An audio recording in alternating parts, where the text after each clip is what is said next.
Hello, patron, and welcome back to my life. It's Writer Wednesday, where I give you tips and advice on the art and the business of writing and tell you how I do what I do as an indie author. Today's question comes from James Smith, who asked for advice on list building before you publish your first book. To be honest, this is a subject that I've gone back and forth on a little bit over the years. I used to be firmly against the idea, because how could you build a list before you publish anything? What would the list be based on? Typically, you will offer a free book to people who join your list, but if you haven't written a book yet, what is their incentive to join? You can offer a short story, but that's not much of an incentive. It takes a lot more effort to add people to your list that way, and that time is probably better spent, like writing your book. One idea I've seen people do, which is crazy to me, not because it's a bad idea, but because I guess I'm just not brave enough to do it, is offering an entire book as a incentive to join your email list that is only available on your email list. Not a short story, a real book, an entire novel. For true fans of your work, there is no better incentive to join. It's an entire self-contained story they cannot get anywhere else. That's actually pretty cool. However, if you haven't yet written a book, you have to realize that that is a lot of time and money invested into something that is going to give you no financial return until you write the second book, the one that you actually put up for sale. But on the other hand, most authors are not going to make any money on their first book anyway, so that is an idea you could try if you really want to build a list before you put books out for sale. However, don't make that first book vital to understanding the plot of your first paid book. If people see your book in a store and buy it, but then discover that they can't even understand the plot unless they go and get your first book by joining your email list, you will piss people off. One area where list building before you publish your first book is extremely workable is in the area of nonfiction. Nonfiction authors, for one thing, generally don't write and publish as fast as fiction authors do, and for another thing, their entire audience, their personality, their brand is based on their life experience or their knowledge and expertise. So you can use your life experience or expertise to build your list before publishing. Write a blog about what you're doing or whatever field you're particularly knowledgeable in, and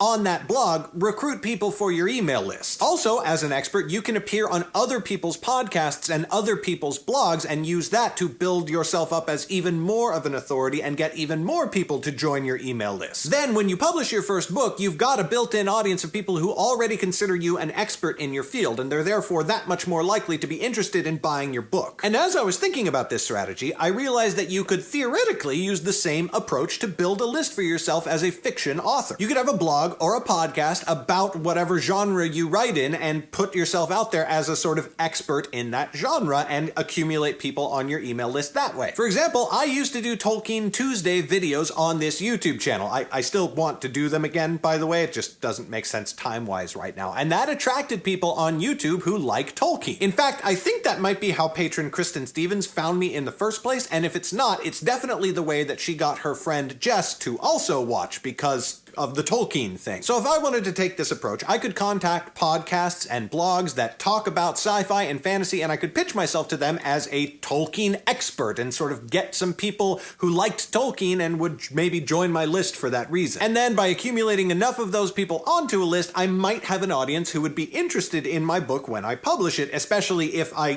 compare it to or say that it's, somewhat derived from Tolkien's influence. This could be applied to other genres. If you're a trained physicist, for example, you could appear on sci-fi podcasts or blogs and do a sort of Mythbusters approach on whether the science of particular pop culture sci-fi franchises would actually work. Or create your own blog or your own content about science fiction and whether the science in it is, feasible in any way. People who like that sort of thing would probably be interested when you published your first novel, which you would of course market as hard sci-fi, meaning that the science actually, works. And this, by the way, is the exact approach that Andy Weir took when he wrote The Martian, which is a fantastic book, and the science in it, for the most part, is pretty legit. Actually, one member of the Writer Wednesday community, or whatever, Luke Condor, does this approach with horror. He has a podcast about writing and a specific fiction horror podcast. His podcast is called The Other Stories, and it is creepy and well-written and a perfect tool to find an audience who will be interested, probably, in his horror novels. So these are just a few examples of how you could build a list prior to launching your first book. However, I still don't recommend this for fiction authors most of the time. Building any audience takes time and effort, and that is time and effort that you are not putting into your books. And there is always the chance that you will accumulate an audience, even a sizable one, and then you will publish your first book, and they won't actually like it. Because they like blog or podcast content, but they don't actually like reading books. Or, in my case, that they like Tolkien fantasy, but they don't necessarily like reading all fantasy. The safest strategy is still to put out your books and make them as awesome as possible and build a list based on that, because then people know exactly what they're signing up for in the first place, and they want more of that. And it is much easier to build an audience and email list around already published works,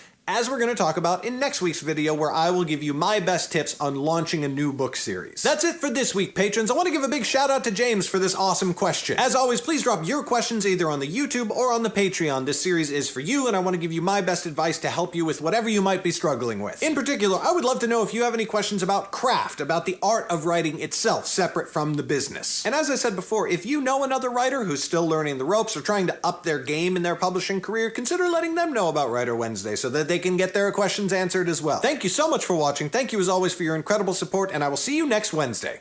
Bye!